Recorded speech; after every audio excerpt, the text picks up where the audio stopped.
Welcome to BV9 news. ముందుగా headlines చూద్దాం. అసెంబ్లీలో సాంకేతిక అభివృద్ధిపై సీఎం ప్రసంగం. క్వాంటం టెక్నాలజీపై దృష్టి పెట్టాలని సూచన. సెషన్ పూర్తయ్యే వరకు హాజరవుతానన్న సీఎం. యువతకు ఆధునిక విద్యా అవకాశాలే లక్ష్యమని వెల్లడి.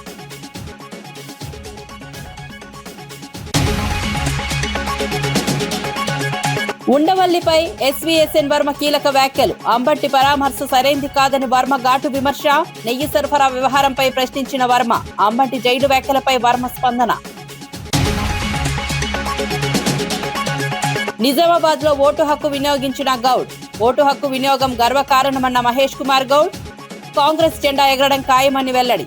పట్టణాల్లో ఓటింగ్ శాతం పెరగాలని పిలుపు.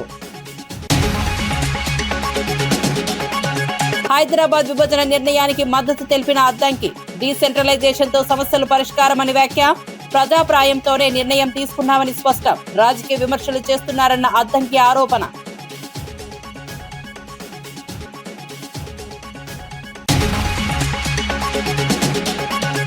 ఇక వార్త వివరాల్లోకి వెళ్తే, నిజామాబాద్ లోని సన్ఫ్లవర్ హై స్కూల్లో TPCC అధ్యక్షుడు మహేష్ కుమార్ గౌడ్ తన ఓటు హక్కును వినియోగించుకున్నారు. రాజ్యాంగం కల్పించిన ఓటు హక్కును వినియోగించుకోవడం గర్వంగా ఉందన్నారు. నిజామాబాద్ గడ్డపై కాంగ్రెస్ జెండా ఎగరడం ఖాయమని ధీమా వ్యక్తం చేశారు.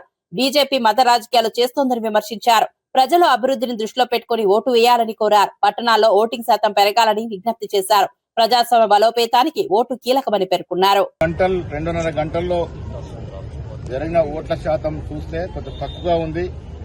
నేను రాష్ట్ర ప్రజలకి ఎక్కడైతే మున్సిపల్ ఎన్నికలు జరుగుతూ ఉన్నాయో, ఏ కార్పొరేషన్ ఎన్నికలు జరుగుతూ ఉన్నాయో అక్కడ విజ్ఞప్తి చేస్తా ఉన్నాను. ఓటు హక్కు అనేది ఒక అమూల్యమైనటువంటి వరం, రాజ్యాంగం ఇచ్చినటువంటి వరం. ఆ వరాన్ని సద్వినియోగం చేసుకోవాలని, సరైన పద్ధతిలో ఓటు శాతం పెరిగితే క్వాలిటీ ఉన్నటువంటి నాయకులు ఎన్నికే అవకాశం ఉంటుంది. అందుకే నేను రాష్ట్ర ప్రజలకి, నిజామాబాద్ పట్టణ ప్రజలకు విజ్ఞప్తి చేస్తా ఉన్నాను. తక్షణమే వచ్చి మీ ఓటు హక్కును వినియోగించుకొని నాణ్యమైనటువంటి నాయకుల్ని ఎన్నుకునే విధంగా దోహదపడాల్సిందిగా నేను కోరుతా ఉన్నాను. మున్సిపల్ ఎన్నికల్లో బీజేపీ వారు చాలా చోట్ల మొత్తం పేరిట ప్రజల్ని రెచ్చగొట్టే ప్రయత్నాలు చేశారు, ఇంకా చేస్తూనే ఉన్నారు. కానీ రాష్ట్ర ప్రజలు విఘ్నులు, ముఖ్యంగా నిజామాబాద్ ప్రజల విఘ్నులు, అభివృద్ధిని ఆకాంక్షిస్తున్నట్టుగా మనకున్న సమాచారం. కాబట్టి ఈ రాష్ట్రంలో జరుగుతున్నటువంటి మున్సిపల్స్లో 90% వరకు కాంగ్రెస్ పార్టీ గెలుచుకుంటా ఉంటుంది. నిజామాబాద్ పట్టణం కూడా కాంగ్రెస్ కైవసం చేసుకుని మేయర్ జెండా, కాంగ్రెస్ జెండా ఎగరవేస్తాం. జై కాంగ్రెస్.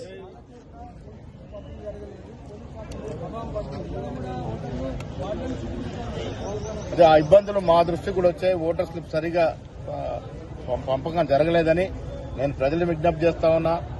మీరు బూత్ వద్దకు వచ్చి మీ ఓట్లు ఎత్తుకొని మీ ఐడి ప్రూఫ్ చూపించి ఓటేయాల్సిన విజ్ఞప్తి చేస్తాం. కాంగ్రెస్ పార్టీ మొత్తం కార్పొరేషన్లు, మున్సిపాలిటీలో 90% కాంగ్రెస్ గెలుస్తుందని మంత్రి ఉత్తమ్ కుమార్ రెడ్డి విశ్వాసం వ్యక్తం చేశారు. పార్టీ దాదాపు క్లీన్ స్వీప్ చేయబోతోందని తెలిపారు. మున్సిపల్ ఓటర్లు స్పష్టతతో నిర్ణయం తీసుకుంటున్నారని అన్నారు. Assembly, parliament, cantonment, MLC, Jubilee Hills పంచాయతీ ఎన్నికల్లో కాంగ్రెస్ విజయాలను గుర్తు చేశారు. సంక్షేమ అభివృద్ధి కార్యక్రమాల వల్లే ప్రజలు మద్దతిస్తున్నారని చెప్పారు. మున్సిపల్ ఎన్నికల్లోనూ అదే ఫలితం వస్తుందని ధీమా వ్యక్తం చేశారు. అంటే ప్రతిపక్షాలు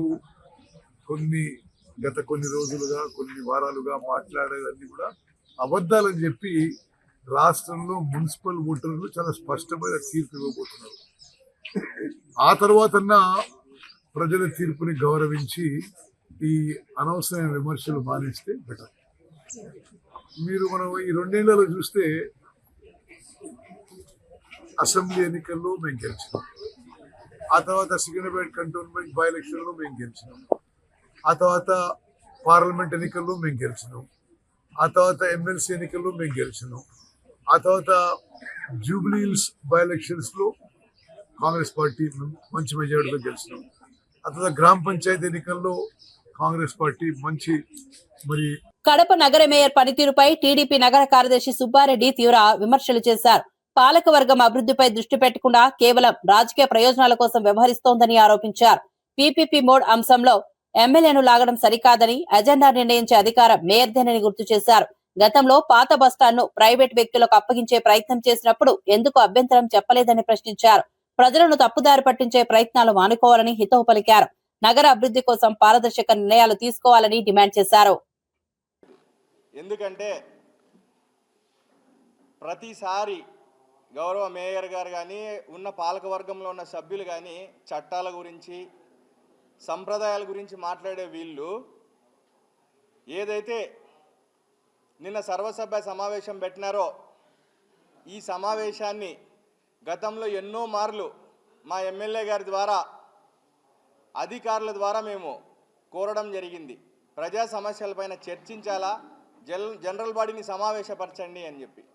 నిమ్మకు నీరెత్తినట్లు ఉండి వీళ్ళు ప్రవర్తించి ఇవాళ ఏదైతే అసెంబ్లీ సమావేశాల డేట్ అనౌన్స్ అయిన తర్వాత గౌరవ ఎమ్మెల్యే గారు విప్ అని తెలిసిన తర్వాత వీళ్ళకి తెలిసి కూడా ఒక్కరోజు ముందు ఈ సమావేశాలను నిర్వహించడంలో ఆంతర్యం ఏందనే విషయం గౌరవ మేయర్ గారు అయితేనేమి అక్కడ ఉన్న పెద్దలు చెప్పాల్సిన అవసరం ఉంది ప్రజలకి.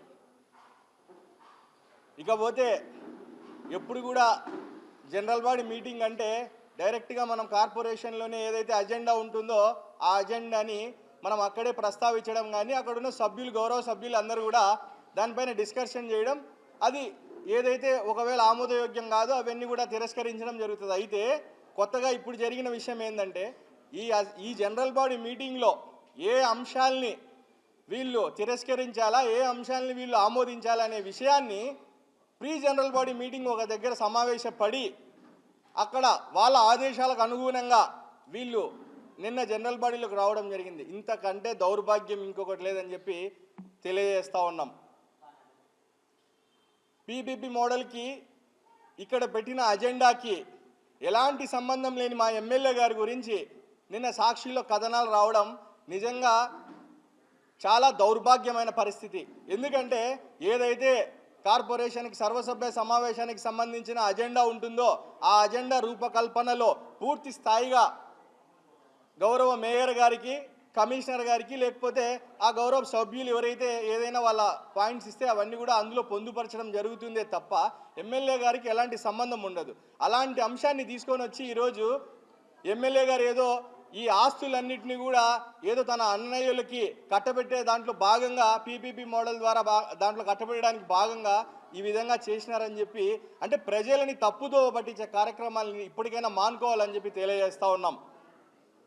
ఇదే పీపీపీ మోడల్ మొదలుపెట్టింది గత ఇప్పుడున్న పాలక వర్గంలోనే. పాత బస్టాండ్కి సంబంధించి పూర్తి స్థాయిలో ఆ రోజు ఇప్పుడు ఎవరైతే ఈ కార్పొరేషన్లో కార్పొరేటర్లుగా ఉన్నారో అందరూ కూడా అందులో భాగంగా పాత బస్టాండ్ని పీపీపీ మోడల్లో ఇవ్వడం జరిగింది. దానికి జనరల్ బాడీ ఆమోదం కూడా తెలపడం జరిగింది. మరి ఆ రోజు ఇది కరెక్ట్ అయినప్పుడు ఈరోజు వాళ్ళకి తప్పని ఎందుకు అనిపిస్తుందో దానికి కూడా బాధ్యత వాళ్ళే, దానికి కూడా సమాధానం చెప్పాల్సిన వ్యక్తులు వాళ్ళే. ఆ రోజు వీళ్ళ అంటే ఇది ఎందుకు పెట్టినారనేది వాళ్ళకి మనకు సమాధానం చెప్పాల్సిన అవసరం ఉంది. ఇవన్నీ వదిలేసి ఏ సంబంధం లేని మా ఎమ్మెల్యే గారి మీద బురద చల్లాలనే కార్యక్రమాన్ని ఇప్పటికైనా మానుకోవాలని చెప్పి తెలియజేస్తున్నాం. ఎందుకు ఈరోజు ఈ ప్రెస్ మీట్ పెట్టి ఈ విషయాలన్నీ చెప్పాల్సి వస్తుందంటే మనం ప్రజలకు బాధ్యత చెప్పాల్సిన అవసరం ఉంది. ప్రజలకు మనం ఏదైతే ప్రజలు సంబంధించిన అందరికి కూడా మనం సమాధానం చెప్పాల్సిన అవసరం. సంగారెడ్డిలో పోలింగ్ సందర్భంగా కాంగ్రెస్ నేత జగ్గారెడ్డి చేసిన వ్యాఖ్యలు వివాదాస్పదంగా మారాయి. సిఐపై తీవ్ర ఆరోపణలు చేస్తూ పోలింగ్ బూతులకు చొచ్చుకెళ్లినట్లు సమాచారం. కాంగ్రెస్ అభ్యర్థిని పోలీసులు అడ్డుకున్నారనే ఆరోపణలతో జగ్గారెడ్డి ఆగ్రహం వ్యక్తం చేశారు. పోలీసులతో వాగ్వాదం, తోపులాట చోటు చేసుకుంది. ఘటనా స్థలానికి పెద్ద ఎత్తున కాంగ్రెస్ నాయకులు చేరుకున్నారు. పరిస్థితిని అదుపులోకి తెచ్చేందుకు పోలీసులు ప్రయత్నించారు. ఎన్నికల వేళ ఈ ఘటన స్థానికంగా ఉద్రిక్తతకు దారితీసింది. ఏమనుకుంటున్నారు మీరు? జగ్గారెడ్డి ఎవడన్నా అంటారు, నేనే మొగోళ్ళు పోలీసులు తెలిసి పడుతున్నారు. చలో ఏమన్నా ఈరోజు నా అడ్డుని గల్లబట్టి అతను ఫోజు తింటే ఊకోండి, సీఎని ఊకోండి. ఆయన సంగతి నేను తెలిసేస్తా. అచ్చా వాడెవడరా హోంగాడు ఎవడాడు? అరే హోంగాడు మా పాప 5,000 అరెస్ట్. ఒక అమ్మగా అయ్యే ఉంటుండే రాదా నా కొడుకు? చలో వాడు హీరో కాదు, వాడు గాండు కాడు, వాడు గాండు కాడు, సిఐ గాండు కాడు, సిఐ గాండు కాడు, వాడు గాండు కాడు. ఇంకా నువ్వు సినిమా హీరో అనుకుంటున్నావు, పోలీసు నాకేంటారు సిఐ మొబైల్ నేను అపోజిషన్ కూడా చెప్తున్నా నీకు. నా క్యాండిడేట్ గల్లబట్టినంత ధైర్యం ఉందా సిఐకి?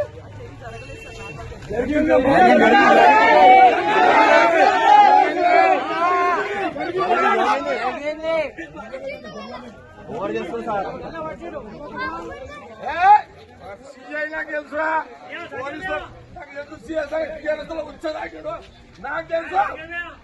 నీ సంగతి తెలియదా? లంచా కొడతాను వాటి జగ్గారెడ్డి లేదంటారు. మీరు కేసులు చేసుకోండి, నేను జరగా. మున్సిపల్ ఎన్నికల్లో అధికార దుర్వినియోగం జరుగుతోందని బీఆర్ఎస్ ఆరోపించింది. చెన్నూరు నియోజకవర్గంలో మంత్రి వివేక్ ఓటర్లను పరరోబా పెడుతున్నారని విమర్శలు వచ్చాయి. అధికార పార్టీకి అధికారులు, పోలీసులు అనుకూలంగా వ్యవహరిస్తున్నారని ఆరోపించారు. ప్రజాస్వామ్యాన్ని అపహాసం చేస్తున్నారని బీఆర్ఎస్ నేతలు నల్ల జెండాలతో నిరసన తెలిపారు. మాజీ ఎమ్మెల్యే బాల్కసుమాన్ అంబేద్కర్ విగ్రహం వద్ద ఆందోళన చేపట్టారు. ఓటమి భయంతో కాంగ్రెస్ దిగజారుతోందని ధ్వజమెత్తారు. కేతన్పల్లి మున్సిపాలిటీలో గాని మంత్రి వివేక్ గారు బైక్ల మీద తిరుగుతా ఉన్నారు ఒకవైపు, రెండవ వైపు మంత్రి వివేక్ గారి కారులో నిన్న కేతన్పల్లి మున్సిపాలిటీ పరిధిలో గాని, చెన్నూరు మున్సిపాలిటీ పరిధిలో గాని ఒక్కొక్క అభ్యర్థికి 15 లక్షల రూపాయలు, అదేవిధంగా 9 రాయల్ స్టార్ కాటన్ బాటిళ్లు వాళ్ళ ఇండ్ల దగ్గరికి వెళ్ళి నిన్న పంపిణీ కూడా చేయడం జరిగింది. ఆ ఫొటోస్ కూడా మీకు చూపిస్తా ఉన్నాం. ఈ రోజు కూడా సెకండ్ వార్డు దగ్గర పెద్దింటి శ్రీనివాస్ అని చెప్పి కాంగ్రెస్ పార్టీ అభ్యర్థి బహిరంగంగా ఓటర్లకు డబ్బులు పంపుతున్నటువంటి వీడియోలు కూడా ఇవాళ బయటకు వచ్చినాయి. అంటే ఇక్కడ ఫేర్ ఎలక్షన్ జరగకుండా చాలా దుర్మార్గంగా ఇక్కడ ఎన్నికలు జరుగుతూ ఉన్నాయి. చెన్నూరు పట్టణంలో పోలీసులు కానీ, అదేవిధంగా మీరు చూడండి పెద్దింటి శ్రీనివాస్ అనేటటువంటి వ్యక్తి బహిరంగంగా ఓటర్లకు డబ్బులు పంచుతూ ఉన్నాడు. రెండవ వార్డు అభ్యర్థి కాంగ్రెస్ పార్టీకి సంబంధించినటువంటి అభ్యర్థి. అదేవిధంగా ఇవాళ చెన్నూరు పట్టణంలో కానీ, కేతన్పల్లి మున్సిపాలిటీలో కానీ ఓటమి భయంతో కాంగ్రెస్ పార్టీ నాయకులు, కార్యకర్తలు అడ్డగోలుగా పోలింగ్ బూత్ల దగ్గర విచ్చలవిడిగా డబ్బులు పంచుతూ ఉన్నారు.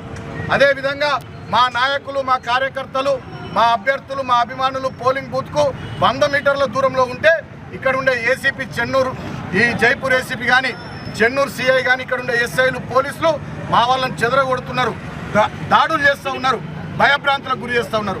అట్లనే కేతన్పల్లి మున్సిపాలిటీ పరిధిలో అక్కడ కూడా అక్కడ ఏసీపీ, అక్కడ సిఐ, అక్కడ ఎస్ఐ వాళ్ళందరూ కూడా మా వాళ్ళందరినీ చెదరగొట్టి కాంగ్రెస్ పార్టీ వాళ్ళు విచ్చలవిడిగా డబ్బులు పంచుకోవడానికి అవకాశం కల్పిస్తూ ఉన్నారు.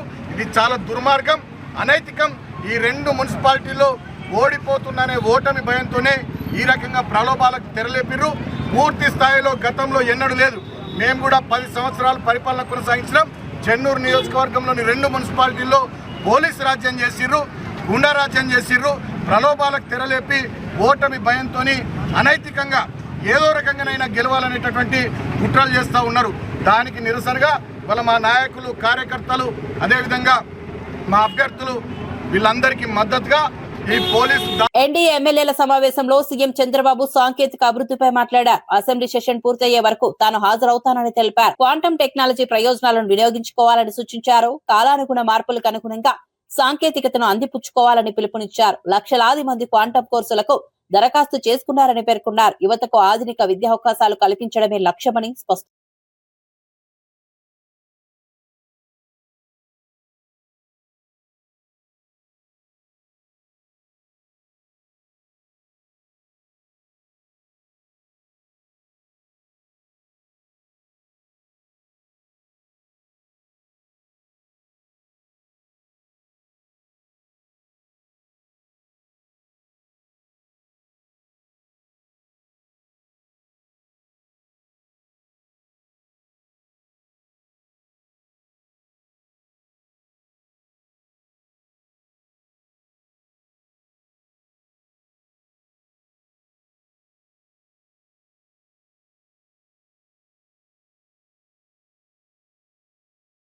హైదరాబాద్ ను 3 డివిజన్లుగా విభజించే నిర్ణయాన్ని ఎమ్మెల్సీ అద్దంకి దయాకర్ సమర్థించారు. డీసెంట్రలైజేషన్ వల్ల ప్రజా సమస్యలు వేగంగా పరిష్కారం అవుతాయని అన్నారు.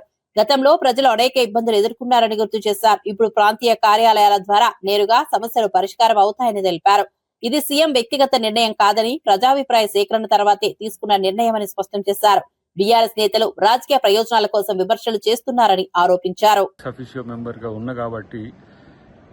కార్పొరేటర్లకు కానీ ఎక్స్ అఫీషియో మెంబర్స్ కానీ ఒకంత సమయం కలిసేది కాదు. తర్వాత ప్రజా సమస్యల ప్రస్తావన కూడా జరుగుతున్న రోజులు ఎక్కువగా రావడానికి అవకాశం లేకుండేది.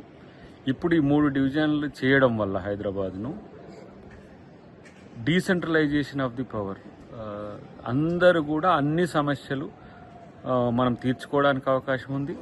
వేగవంతమైన అభివృద్ధికి మరో ఊతమిచ్చే విధంగా ముఖ్యమంత్రి గారి నిర్ణయం తీసుకోవడాన్ని మేమందరం కూడా స్వాగతిస్తున్నాం. బీఆర్ఎస్ పార్టీ ఏదో రాజకీయాల కొరకు మాట్లాడుతున్నది. ఎందుకంటే వాళ్ళు ఉన్నన్ని రోజులు ఈ ఇంత పెద్ద మహానగరాన్ని, దాదాపు 1,20,00,000 మంది పైచిలకు నివసించే ఈ ప్రాంతాన్ని సెంట్రిక్గా ఉండేటట్టుగా చేసి, వాళ్ళ కంట్రోల్లోనే ఉండేటట్టుగా చేసి, ముఖ్యంగా అప్పుడు మనోడు మున్సిపల్ శాఖ మంత్రిగా కేటీఆర్ ఉండే, అప్పుడు అసలు తను కలవకుండా అధికారులకు సమస్యలు వచ్చి ఎన్నో సమస్యలు ఆ రోజు హైదరాబాద్ ప్రజల్ని వెంటాడిన పరిస్థితి. కాబట్టి ఇప్పుడు ఎవరైనా ఏ సమస్య వచ్చినా నేరుగా వాళ్ళ యొక్క ప్రాంతీయ కార్యాలయానికి పోయే అవకాశం ఉంది. కాబట్టి ఇది ప్రజలకు వెసులుబాటుతో పాటు వేగవంతమైన నిర్ణయాలు తీసుకోవడానికి కూడా అవకాశం ఉంటుంది, కౌన్సిల్స్ కూడా. కాబట్టి దీన్ని ప్రజలందరూ స్వాగతించాల్సిన అవసరం ఉంది. ఇది ఏదో తన సొంత నిర్ణయంగా తీసుకున్న నిర్ణయం కాదు. ముఖ్యమంత్రి గారు దాన్ని పబ్లిక్ డొమైన్లో పెట్టిండ్రు, విపక్షాల యొక్క అభిప్రాయాలు తీసుకున్నారు, తర్వాత ప్రజల అభిప్రాయాలు తీసుకున్నారు. ప్రత్యేకించి ప్రజల సమస్యలకు ఏ కోణం నుంచి పరిపాలన సౌలభ్యం ఉంటుందో ఆ విధంగా తీసుకున్నాం. కాబట్టి వీళ్ళు ఉత్తగానే ఏదో రాజకీయాల కోసం మాటలు మాట్లాడినట్టుగా బీఆర్ఎస్ నాయకులు కానీ లేకపోతే విపక్షాలు ఏవి మాట్లాడినా కూడా ఆ విషయాల్లో పెద్దగా స్టాంటిటీ లేదు. కేవలం రాజకీయాల కోసమే అలాంటి ఆరోపణలు చేస్తున్నట్టుగా భావించాలి. వేగవంతమైన మహానగర అభివృద్ధి కోసం ఈ 3 మండళ్ళు పర్ఫెక్ట్గా పనికొస్తాయి. రేపు భారతదేశంలోనే అత్యంత పెద్ద నగరంగా హైదరాబాద్ ఆవిర్భవించనున్నది. ఈరోజు ఔటర్ రింగ్ రోడ్ పరిధి మేరకు విస్తరించడం వల్ల భారతదేశంలోనే భారత్కు ఫ్యూచర్ సిటీగా ఉండే అర్హతను సాధించబోతున్న ఈ నిర్ణయాన్ని మీరందరూ కూడా స్వాగతం. మున్సిపల్ ఎన్నికల్లో కాంగ్రెస్ పార్టీ దాదాపు 90% కార్పొరేషన్లు మున్సిపాలిటీలో గెలుపొందుతుందని మంత్రి ఉత్తమ్ కుమార్ రెడ్డి విశ్వాసం వ్యక్తం చేశారు.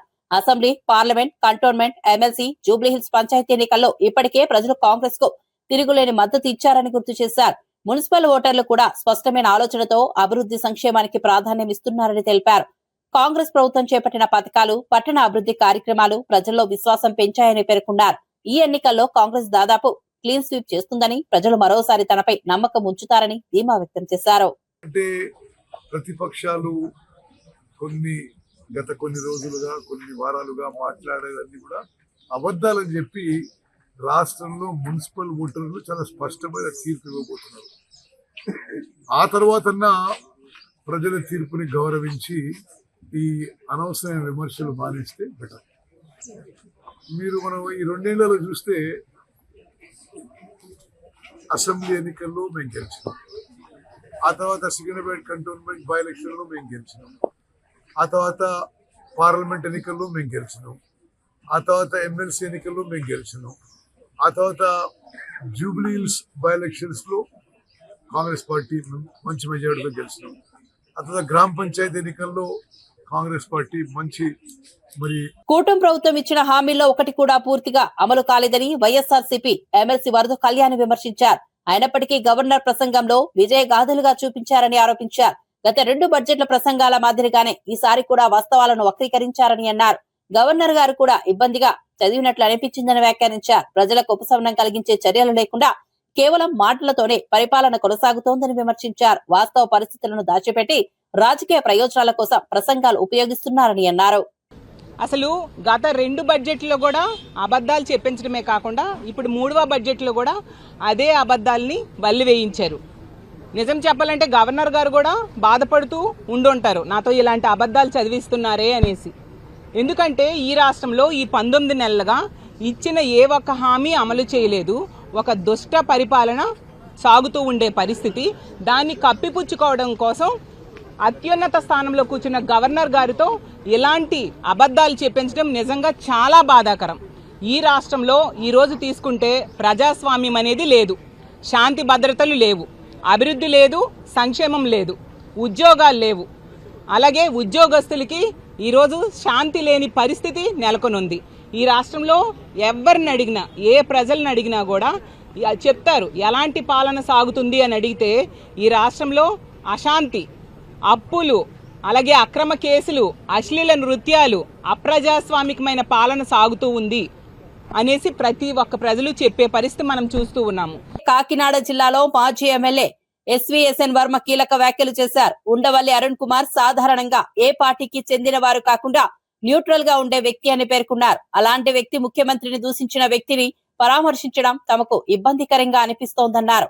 రాజకీయంగా అంబటి రాంబాబుకు ఉండవల్లి మద్దతు ఇవ్వడం సరైంది కాదని అభిప్రాయపడ్డారు. నెయ్యి సరఫరా వ్యవహారంలో బోలేబాబా డైరీ కొనసాగింపుపై ప్రశ్నలు లేవనెత్తారు. గత ప్రభుత్వంలో వ్యవస్థను మారుస్తూ కొందరికి అనుకూలంగా నిర్ణయాలు తీసుకున్నారని ఆరోపించారు. హవాలా లావాదేవీల అంశంపై ఈడీ స్పష్టంగా పేర్కొందని తెలిపారు. అంబటి రాంబాబును అన్యాయంగా జైల్లో పెట్టారని చెప్పడం వాస్తవానికి విరుద్ధమని వర్మ వ్యాఖ్యానించారు. సమర్థన చూడటం వేరు, సమర్థించినట్టు అవుతుంది. ఎందుకంటే ఒక ముఖ్యమంత్రిని అలాగ తిడితే అంత అసభ్య పదజాలంతో రాజకీయంగా ఎంతో అనుభవం ఉన్న మనం మరి ఆ విధంగా సపోర్ట్ చేయడం కరెక్ట్ కాదని నా యొక్క భావన. రెండవది, రిపోర్ట్ ఏమీ చెప్పలేదని చెప్పి ఉండవల్లి అరుణ్ కుమార్ గారు కల్తీ లడ్డు మీద చెప్తా ఉన్నారు. ఎన్డీడీబీ రిపోర్ట్లో TTD received the NDDB calf test report on 16/7/24 and 23/7/24 respectively, which shows ghee adulteration with vegetable and animal fats అని క్లారిటీగా ఇచ్చింది. ఇది ఇవ్వడం కాకుండా 2023లో కూడా ఇంకో రిపోర్టు టెస్ట్ రిపోర్ట్ తేడా వచ్చింది. అయినా సరే ఇది కంటిన్యూ చేస్తూ ఉన్నారు బోలేబాబా. అంటే వాళ్ళ దృష్టిలో అంటే వెన్నక్కర్లేదు కానీ నెయ్యి సప్లై చేయొచ్చు. ఏదైతే చంద్రబాబు నాయుడు గారు 14-19లో ఏదైతే సిస్టమ్ ఇంప్లిమెంట్ చేశారో టెండర్స్కి, ఆ టెండర్స్ సిస్టమ్ అంతా కూడా తీసేశారు. 250 కోట్లు టర్న్ ఓవర్ రావాలంటే 150 కోట్లకు పెట్టారు. అదేవిధంగా అన్ని సిస్టమ్స్ మార్చి వీళ్ళకి అనుగుణంగా చేశారు. చేసి ఈవేళ మరి క్లియర్గా చెప్పాలంటే ఈవేళ ప్రసాదాలకు కూడా ఉత్పత్తుల్లో ఏదైతే రైతులు పండించి ఇచ్చేవారో ఉత్పత్తులు ప్రసాదాలకు సంబంధించి వాటిని కూడా మార్చేసి పబ్లిక్గా బయట కొనడం మొదలెట్టారు 21 నుంచి. అంచేత ఇవన్నీ ఏంటంటే ఇంకొకటి నిదర్శనాలు. ఇందులో అవాలా జరిగిందని చెప్పి ఈడీ ఆల్రెడీ అపూర్వ చావడా 19 కోట్లు ఐడెంటిఫై చేశారు. ఇవన్నీ క్లారిటీగా ఉండగా మరి దీని గురించి ఆల్రెడీ రసాయనిక మిశ్రమాలు కలిపారని చెప్పి బోలేబాబా డైరీ టోటల్గా ఉంది. సరే, ఇవన్నీ రాష్ట్ర రెవెన్యూ మంత్రి ప్రజాస్వామ్యాన్ని కూనీ చేశారని బక్క జడ్సన్ ఆరోపించారు. టీజీఓ, టీఎన్జీఓ నాయకులు ప్రభుత్వ ఉద్యోగులుగా ఉండి కాంగ్రెస్ కు అనుకూలంగా పనిచేస్తున్నారని విమర్శించారు. రిటైర్డ్ ఉద్యోగుల మరణాలు, డిఏలు, పీఆర్సీలపై ప్రభుత్వ నిర్లక్ష్యాన్ని ప్రస్తావించారు. ప్రభుత్వ ఉద్యోగులు పార్టీ కార్యకర్తల్లా వ్యవహరిస్తున్నారని, దీనిపై పూర్తి ఆధారాలతో తెలంగాణ ఎన్నికల కమిషన్ కు ఫిర్యాదు చేసినట్లు తెలిపారు. ఎన్నికల ప్రక్రియను ప్రభావితం చేసే వారిని వెంటనే సస్పెండ్ చేయాలని డిమాండ్ చేశారు. ప్రజాస్వామ్య వ్యవస్థను కాపాడాల్సిన బాధ్యత అధికారులపై ఉందన్నారు.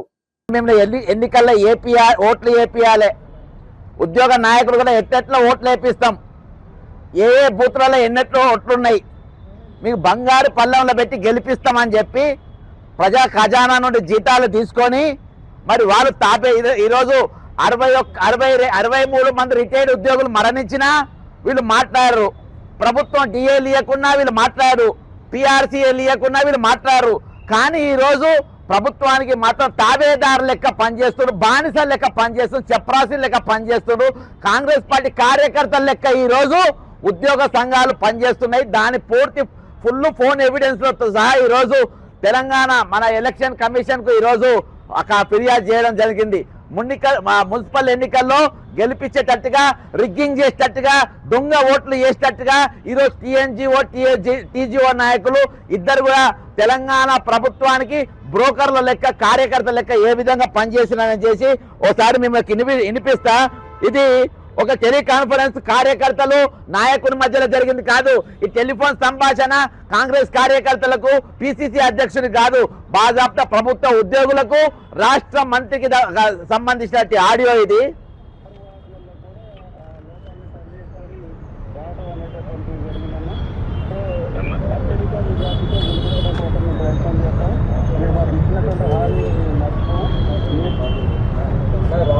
ఒక్క నిమిషం ఇలా క్లియర్గా వస్తుంది, మీకు ఇంకో క్లియర్ వాయిస్ వినిపిస్తా ఆడియో. రైట్, ఇది వినిపిస్తా. అయితే ఈ రోజు బాజాప్తా అమెరికాతో కుదిరిన ట్రేడ్ డీల్లో ప్రధాని మోదీ దేశ ప్రయోజనాలను తాకట్టు పెట్టారని రాహుల్ గాంధీ లోక్సభలో ఆరోపించారు. సాధారణ పరిస్థితుల్లో ఇలాంటి ఒప్పందం సాధ్యమా అని ప్రశ్నించారు. ప్రత్యేక పరిస్థితులను ఉపయోగించుకుని అమెరికా భారత్ పై ఒత్తిడి తెచ్చిందని పేర్కొన్నారు. ఎఫ్స్టీన్స్ ఫైల్స్ అంశం కూడా దీనికి కారణమై ఉండవచ్చని సూచించారు. ప్రభుత్వం పారదర్శకతతో వ్యవహరించాలన్నారు. దేశ ఆర్థిక వ్యూహాత్మక ప్రయోజనాలపై స్పష్టత ఇవ్వాలని డిమాండ్ చేశారు. అధికార పక్షం ఈ ఆరోపణలను ఖండించింది.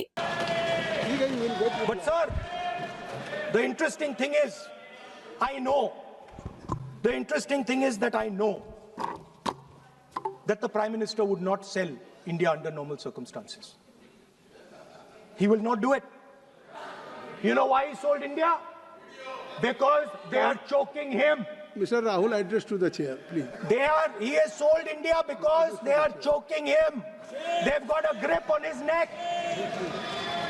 Speaker साहब, मैंने बोला जब चोक लगाते हैं दूसरे व्यक्ति की आंख में देखते हो तो डर दिखता है सर, पीएम की आंख में डर दिखता है,